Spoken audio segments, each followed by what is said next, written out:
Përshëndetje të nderuar zonja dhe zotrim, përshëndetje të dashur miqtë e mi, ja ku po ritakohemi sërish me mua Tyrona Lilin, pikërisht këtu në kanalin tonë Rrëfime Jete, për të ndaluar të komentojmë dhe të rikthejmë në fakt në vëmendjen tuaj edhe njëherë ngjarjen e Martin Canit, djali i ri në moshën 14 vjeçare që humbi jetën tragjikisht në shkollën Fanoli.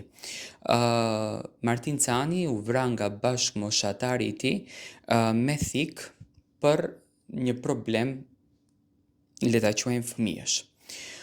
Prindërit e Martinit nuk ndaluan së bërtituri për të birin e tyre dhe për të drejtën e djalit të tyre. Një drejtë që fatkeqësisht në shtetin ton shqiptar na dëshpëroi jashtëzakonisht shumë. Nuk e besuam kur që institucionet do të dalin kaq të korruptuara në përgjithësi katë që ndodhi në përditshmërinë e Shqipërisë tonë.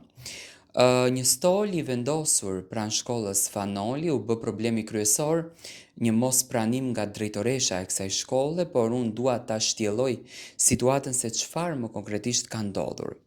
Simboli përkujtimor për Martin Canin, 14 vjeçarin i cili humbi jetën në nëntor të vitit 2024 në një sherr me thik, është vendosur në hyrje të shkollës.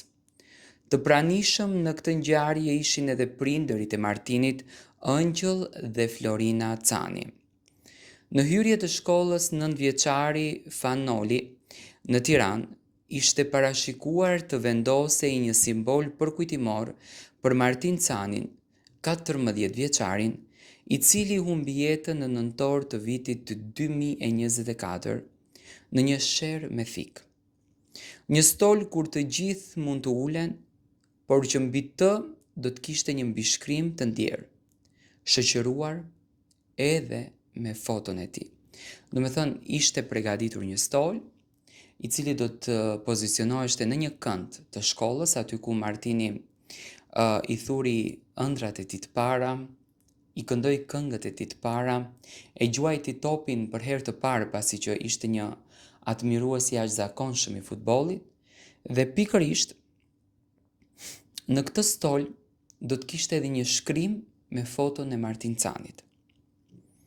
Për Martinin që ju pren ëndrat në mes, të mos harrojmë, shkruhej në këtë pllak. Do të thënë, në këtë pllak shkruhej për Martinin ton që ju pren ëndrat në mes. Të pranishëm në këtë ceremoni, e cila nuk u arrit që të finalizohej me sukses, ishin edhe prindërit e Martin Canit, Ëngjëll dhe Florina Cani. Pavarësisht nga zyra vendore e arsimit parauniversitar dhe Bashkia Tiranë, leja ishte dhënë për vendosjen e këtij stoli me mesazhin dhe portretin e Martin Canit. Drejtoresha e shkollës nuk e ka lejuar këtë gjë.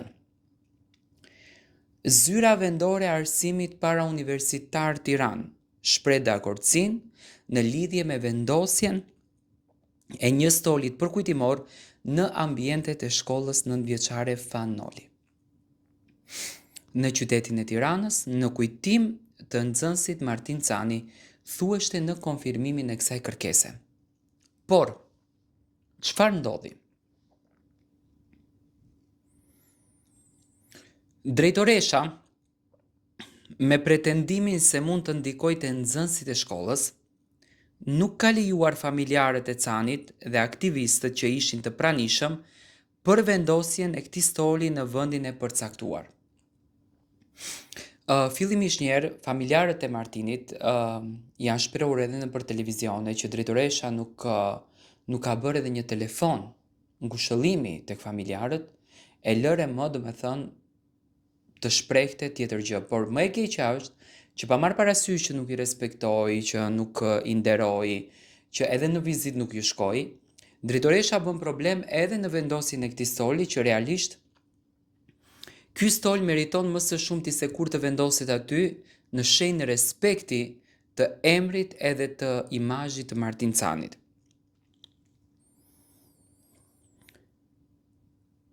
Për të mos lejuar, drejtoresha njoftoi policin, e cila pas i mbërriti në vendin e ngjarjes, i largoi të gjithë njerëzit së bashku me prindërit.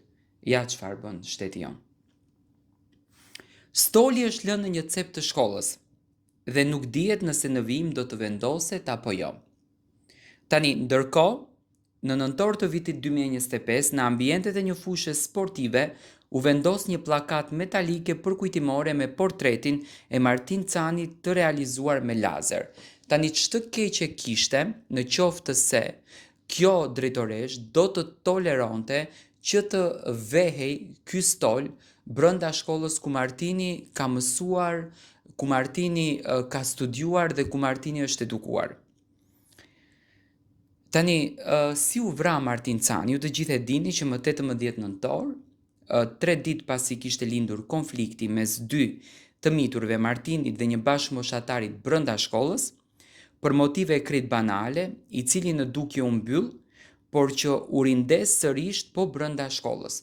Do me thënë, ekzistojnë edhe roja i shkollës që do me thënë Martini ja ka treguar hallin, taksis me të cilën Martini ka bërë transportin nga shtëpia në shkollë, do me thënë e ka ditur hallin e Martinit që këta fëmijë po e kërcënojnë, që një i rritur që fatkeqësisht edhe në ditën e sotme nuk është bërë publik se kush është ai njeri që e rrahu Martinin ditën e premte, do me thënë ditën e fundit të shkollës së Martinit realisht. Akoma nuk ka asnjë detaj për këtë gjë, por gjithsesi unë mendoj që drejtoresha duhet të tregohet pak më njerëzore. E para njëherë ajo ka bërë gabime jashtëzakonisht të mëdha që lëre që nuk e ka respektuar dhe nderuar familjen e Martinit, por edhe nuk e ka, do me thënë edhe nuk e ka nderuar Martinin vet. Së dyti, drejtoresha duheshte me kënaqësinë më të madhe ajo ta merr këtë vendimin ta bën, jo prindërit, sepse në shenjë respekti për shoqërinë, për shokët, shoqet e Martinit, ajo duheshte ta bën këtë veprim. Se Martin Cani është njeriu, është djali i cili ka mësuar në atë shkollë. Dhe është e turpshme sinqerisht, që drejtoresha nuk arrit dot të kupton që pa marrë parasysh gjithçkaje, ka më shumë vlerë në botë jeta, bota, zemra e një njeriu. Të paktën ai prindi le të kënaqet që ka lënë një shenjë të djalit të tij në shkollën ku djali është edukuar dhe ka mësuar. Dhe realisht është e turpshme që një drejtoresh, një zonjë që ka marrë përsipër një institucion, të ketë sjellje të tillë, të sillet në këtë formë dhe të tregojë këtë anë të saj që realisht është ana më e turpshme dhe më e ulët që një njeri mund të tregojë. Unë uroj që të ndryshon, uroj që të merr vendimin dhe ky stol të vihet në emër të Martinit dhe në shenjë respekti të tij.